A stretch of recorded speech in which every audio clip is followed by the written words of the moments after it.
बच्चों, आज हम इस वीडियो में कक्षा 5 इंग्लिश की जो बुक है आपकी स्टेप इनटू इंग्लिश पार्ट 3 इसका अध्ययन करेंगे। इसका जो लेसन नंबर 1 है इसको हम आपको अच्छी तरह से पढ़कर बताएंगे, जिसमें आपको हिंदी और इंग्लिश दोनों में बहुत ही अच्छी तरह से समझाएंगे।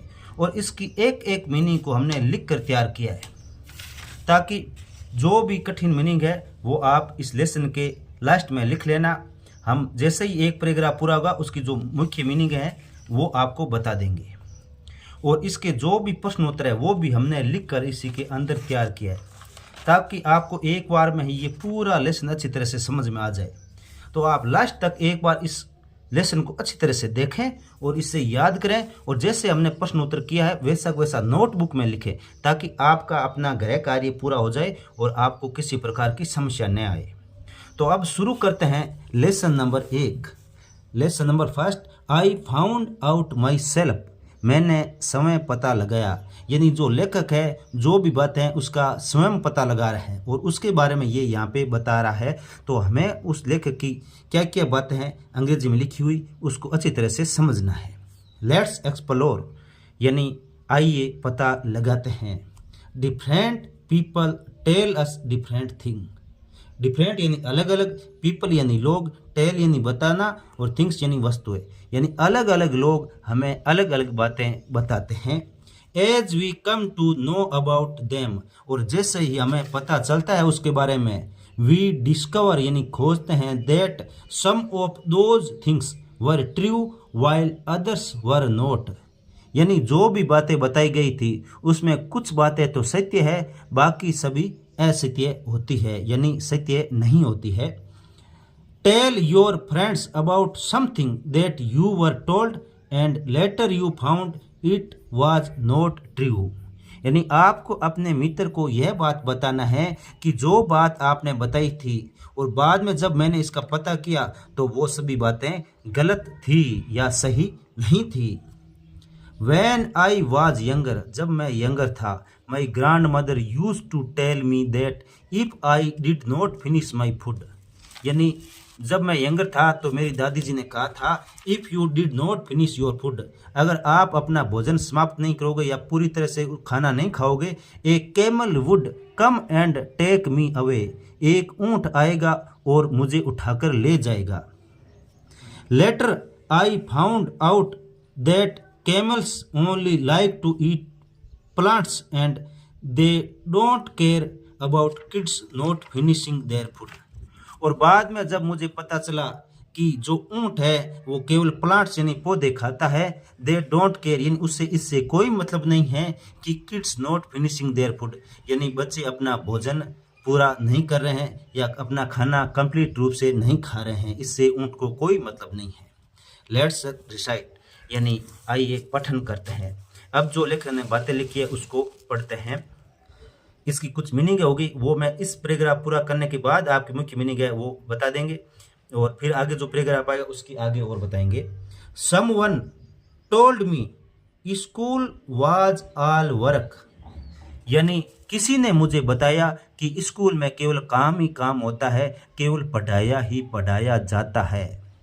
With no time for fun, यानी वहाँ मनोरंजन के लिए कोई समय नहीं है। नो वन टोल्ड मी, लेकिन मुझे यह किसी ने नहीं बताया, how happy I would feel when all my assignments were done. मुझे यह किसी ने नहीं बताया कि मुझे कितनी खुशी हुई जब मैंने स्कूल का पूरा जो कार्य दिया गया था, गृह कार्य वगैरह और क्लास वर्क वगैरह, वो मैंने सभी पूरे किए तो मुझे कितनी खुशी होती थी, ये मुझे किसी ने नहीं बताया। I found that out my self, और ये सब मैंने अपने आप पता लगाया। इसमें पैराग्राफ की जो मीनिंग है वो मुख्य मीनिंग है, देखिए कौन सी है, इसका मैं हिंदी अर्थ बताऊंगा आपको। Someone told, fun, happy, feel और असाइनमेंट, ये मुख्य है। इसकी स्पेलिंग आप यहाँ देख लीजिए और नोट कर लीजिए, फिर नेक्स्ट पैराग्राफ में जो आएगी वो आपको नेक्स्ट में बताएंगे। समवन का मतलब होता है किसी ने, टोल्ड का मतलब होता है बताया, फन का मतलब होता है मनोरंजन, हैप्पी का मतलब होता है खुश, फील का मतलब होता है महसूस करना, और असाइनमेंट का अर्थ होता है दिया गया काम। अब देखिए Someone told me there were lessons to learn and so many rules to heed.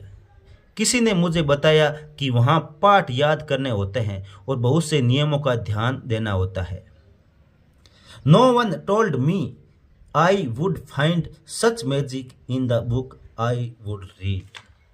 लेकिन मुझे ये किसी ने नहीं बताया कि जिन पुस्तकों को मैं पढ़ूंगा उसमें ऐसा जादू भी मिलेगा, अर्थात उनको पढ़ने से मनोरंजन और ज्ञान दोनों भी मिलेंगे. ये उसको किसी ने नहीं बताया था. इस पैराग्राफ की जो मुख्य मुख्य मीनिंग है वो मैं आपको बता देता हूँ. इसमें एक तो रूल्स यानी नियम, टोल्ड का पहले बता दिया था आपको पहले वाले में. इसके अंदर मेन रूल्स है यानी नियम, और उसके बाद में हीड, ये मुख्य मीनिंग है. हीड यानी आज्ञा का पालन करना, और मैजिक यानी जादू. तो ये देख लीजिए, इन मीनिंग को आप यहाँ से देख लीजिए, यहाँ से नोट कर सकते हो आप. देखो असाइनमेंट ये पिछले पैसेज का है. रूल्स यानी नियम, हीड यानी आज्ञा का पालन, और मैजिक यानी जादू. अब देखिए इसके बाद में नेक्स्ट आगे का passage number 3. Someone told me to be bold and fight back or the boys would think I was scared. किसी ने मुझे बताया कि स्कूल में मैं साहसी रहूं और पलटवार करूं, अन्यथा बच्चे सोचेंगे कि मैं डरपोक हूं. No one told me that I would meet true and kind friends who cared. I found that out myself. मुझे यह बात किसी ने नहीं बताई कि स्कूल में मुझे देखभाल करने वाले सच्चे और दयालु मित्र मिलेंगे. यह बात मैंने अपने आप पता लगाई. यानी इस पैसेज का अर्थ है कि सभी ने कहा कि आप जब विद्यालय जाते हो तो साहसी रहना होता है और कोई भी बात कहे उसका पलटवार करना होता है, अन्यथा बच्चे सोचेंगे कि आप डरपोक हो. लेकिन स्कूल के बारे में ये किसी ने नहीं बताया कि जब आप स्कूल जाओगे तो वहाँ आपको देखभाल करने वाले और आपके सच्चे और प्यारे दयालु दोस्त आपको मिलेंगे. ये बात लेखक ने अपने आप पता लगाई थी. इस पैसेज की जो मुख्य मीनिंग है वो है, देखो बोल्ड, ये आपको याद करनी है. फाइट बैक, उसके बाद में स्कैर्ड, और उसके बाद में काइंड, और उसमें केयर्ड. ये जो 5 मीनिंग है, 5 है, इसका आप देख लीजिए यहाँ पे.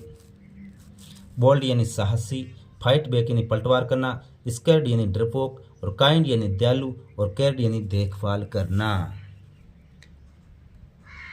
इसके बाद बच्चों अब हम इसका क्वेश्चन आंसर करेंगे. देखिए, लेट्स लर्न न्यू वर्ड्स. हमें अब नए वर्ड्स सीखने हैं.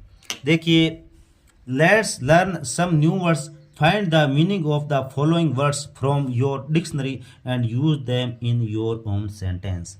यानी यहाँ कुछ नीचे जो वर्ड्स दिए गए हैं इसको क्या करना, आपको डिक्शनरी से ढूंढना है और इसका अर्थ लिखना है और इसका वाक्य बनाना है. तो इसको लिए हमने आपके लिए बहुत ही आसान काम कर दिया. हमने इसका अर्थ भी हिंदी में लिख दिया है और आपको क्या करना है, इसका वाक्य बनाना है, और ये वाक्य भी हमने यहाँ बना के दिया है. पहला होता है असाइनमेंट यानी नियत कार्य, या स्कूल का जो कार्य होता है उसे असाइनमेंट बोलते हैं. तो इसका मैंने सेंटेंस बनाया. देखिए, I completed all my assignment on time. यानी मैंने मेरे विद्यालय का पूरा कार्य समय पर पूरा कर लिया है. हीड यानी आज्ञा पालन करना होता है. जो भी कोई आपको आदेश दिया जाता है उसका पालन करना होता है. स्टूडेंट हीड अपॉन रूल्स यानी स्टूडेंट नियमों का पालन करते हैं. नेक्स्ट देखिए, बोल्ड यानी साहसी. आई एम बोल्ड, मैं साहसी हूँ. स्कैर्ड यानी डरा हुआ या डरपोक. Are you scared of a lizard, क्या आपको छिपकली से डर लगता है. लेट्स अस डू इट यानी अब हमें ये करना है. तो यहाँ पे देखिए, select the correct option for the following sentence. इन जो सेंटेंस है उसमें जो करेक्ट शब्द कौन सा है उसका चूज करना है. आपको 4 ऑप्शन दिए हैं, A, B, C, D. तो पहले क्वेश्चन पढ़ते हैं. What does the word heed mean in the poem. इस पोएम में जो हीड शब्द है उसका क्या अर्थ होता है. तो इसका होता है टू ओबे यानी आज्ञा का पालन करना. इसका ये बी ऑप्शन सही होगा. Question number 2, why does the poet repeat the line I found that out my self, यानी पोइम के अंदर I found that out my self, ये बार बार ये पोइम में ये लाइन क्यों आई है? तो इसका अर्थ होता है कि टू एम्फेसाइज सेल्फ डिस्कवरी, यानी ये अपने आप जो खोज की कोई चीज़ की उसको एम्फेसाइज करना, यानी उस पर जोर देने के लिए ये बनाई लाइन बार बार लिखी गई हैं। इसके बाद question number 3, which word is synonym of for bold, ये जो बोल्ड शब्द है इसका सिनोनिम यानी इसका समानार्थी शब्द क्या है? बोल्ड यानी साहसी होता है, तो इसमें फियरलेस यानी इसका क्या होता है? फियरलेस का अर्थ होता है साहसी, तो ये इसका उत्तर होगा फियरलेस, यानी जो कभी नहीं डरता हो। What is the main theme of the poem, poem की मेन थीम क्या है? तो इसकी मेन थीम है discovering truth through personal experience, यानी अपने आप के एक्सपीरियंस से किसी सत्य की खोज करना।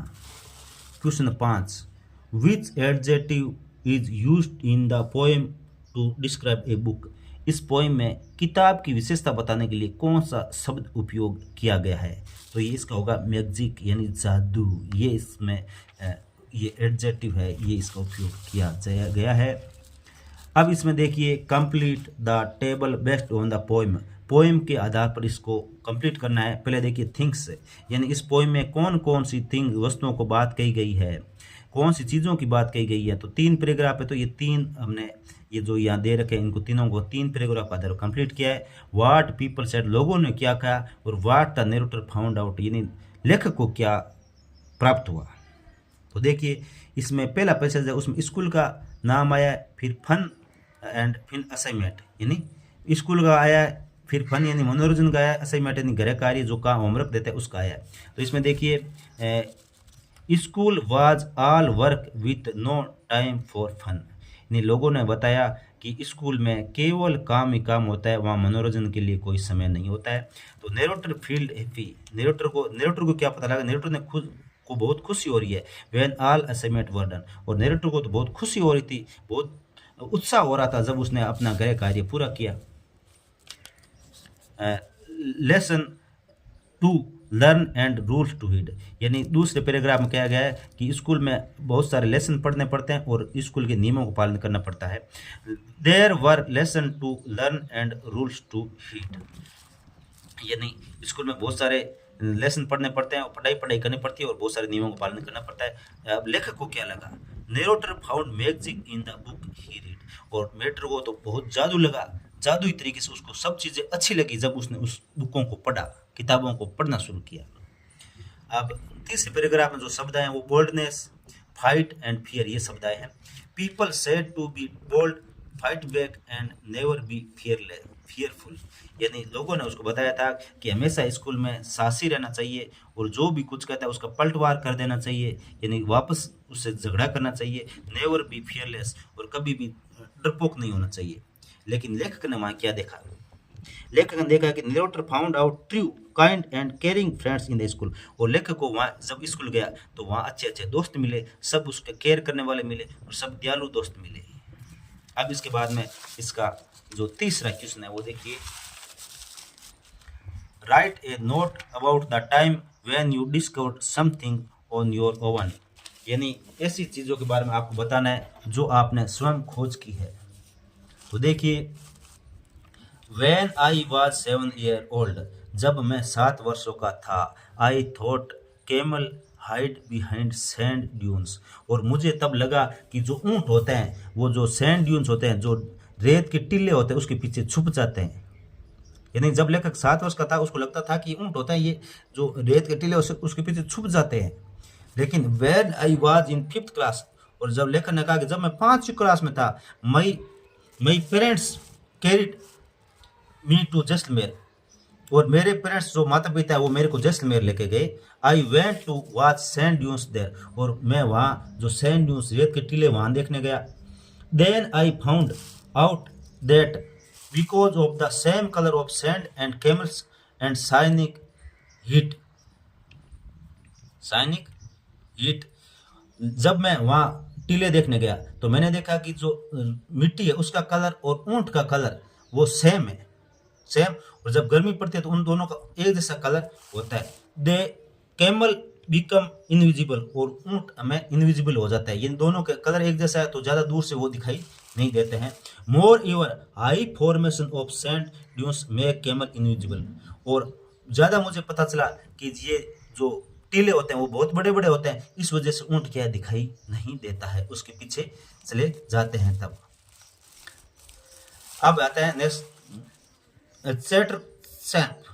Imagine that you visit Jaisalmer, आपको ये इमेजिन करना है कि आप जैसलमेर गए। Right about your trip Jaisalmer in your diary, आपकी अपनी डायरी में जैसलमेर जो यात्रा करने गए उस दौरान आपने क्या क्या देखा वो लिखना है। How will you right it, और इसे आप कैसे लिखोगे।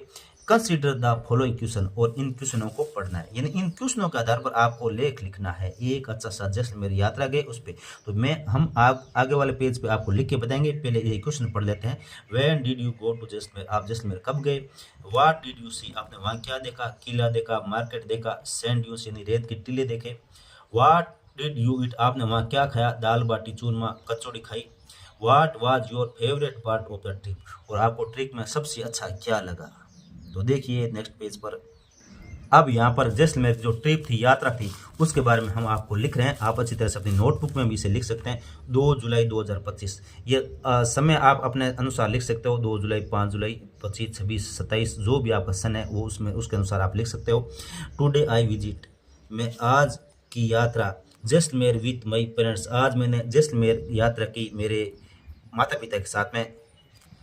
आई saw the small and big forts, मैंने वहाँ छोटे और बड़े फोर्ट्स यानी दुर्ग देखे। There architect is very good, और उनकी जो निर्माण किया गया था वो बहुत ही अच्छा था। We went to see the desert, हम थार का मरुस्थल देखने गए। It is called the Thar, इसे थार कहा जाता है, यानी हम मरुस्थल देखने गए और इसे थार कहा जाता है। We saw shifting sand dunes there, हमने वहाँ रेत के टीलों को चेंज होते हुए देखा, यानी वहाँ मिट्टी उड़ रही थी। We enjoyed camel ride there, हमने वहाँ ऊँट की यात्रा की। We saw local resident there, हमने वहाँ के लोकल जो आदमी है जो रहने वाले हैं उनको देखा। They were in their traditional Rajasthani dress, वो सभी वहाँ की लोकल जो राजस्थानी ड्रेस है उस वो पहने हुए थे। We come back to city, और हम वापस शहर आ गए।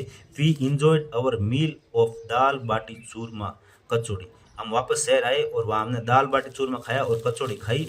We went to market of the city, और हम सिटी यानी सिटी के मार्केट में गए। We did some shopping there, हमने वहाँ कुछ शॉपिंग की यानी कुछ सामान खरीदा। Our favourite part of the trip was the golden looking Thar desert, और हमें सबसे जो अच्छा जो यात्रा का भाग था वो था जो सुनहरा कलर का जो थार का मरुस्थल देखा वो था। अब नेक्स्ट क्वेश्चन देखिए, यहाँ पे जो लास्ट पेज है आपका पेज नंबर 7, यहाँ देखिए। धवल एंड म्यूरी लर्न लैंग्वेज, ये धवल और म्यूरी थे वो क्या करे थे, लैंग्वेज सीख रहे थे। म्यूरी धवल बोलता है ये। म्यूरी व्हाट डज स्विफ्ट मीन, यानी धवल म्यूरी से पूछते हैं कि स्विफ्ट का क्या अर्थ है। अब म्यूरी बताइए आगे, ये देखो ये म्यूरी है, ये बोल रही है स्विफ्ट मीन्स वेरी फास्ट धवल। उसने कहा धवल स्विफ्ट का मतलब होता है वेरी फास्ट यानी बहुत तेज। There are many words which tell about the qualities of something और समवन, ये कह रही है कि बहुत सारे ऐसे वर्ड हैं जो किसी की विशेषता या योग्यता बताते हैं, किसी वस्तु की या किसी व्यक्ति की। For example beautiful garden, swift chinkara, colourful festival, जैसे ब्यूटीफुल, स्विफ्ट, कलरफुल ये विशेषता बताते हैं। These words tell us about the qualities of something और समवन, ये जो शब्द हैं ये किसी की विशेषता बताते हैं। These words are called describing words, यानी इसे डिस्क्राइबिंग वर्ड्स कहा जाता है, जिसे एडजेक्टिव कहा जाता है, यानी विशेषण कहा जाता है। हिंदी में विशेषण बोलते हैं इन्हें। अब क्या करना है, find more adjective and use them in your sentence, यह कह रहा है कि आपको और ज़्यादा विशेषण देखना है और उसका वाक्य बनाना है। तो उसके यहाँ पे एग्जाम्पल दे रखा है, 1 एग्जाम्पल इज गिवन बिलो, एक एग्जाम्पल दे रखा है और आगे 2 लाइन है तो वहाँ पे आपको लिखना है। Majestic, Majestic Amer fort is in Jaipur, अभी मेजेस्टिक ये वर्ड है इसका उपयोग किया है आमेर फोर्ट के बारे में। और बोल्ड यानी बहादुर होता है, he was a bold boy, वह एक बहादुर बच्चा है। और फिर ट्रू ये भी एडजेक्टिव है और इसका उपयोग हुआ वाक्य में, देखिए there were true friends in school, वहाँ स्कूल में सच्चे मित्र थे। इसी के साथ बच्चों आपका ये लेसन फर्स्ट कंप्लीट हो चुका है। वीडियो अच्छा लगा है तो लाइक करें और ज़्यादा से ज़्यादा अपने दोस्तों के साथ शेयर करें। Thank you.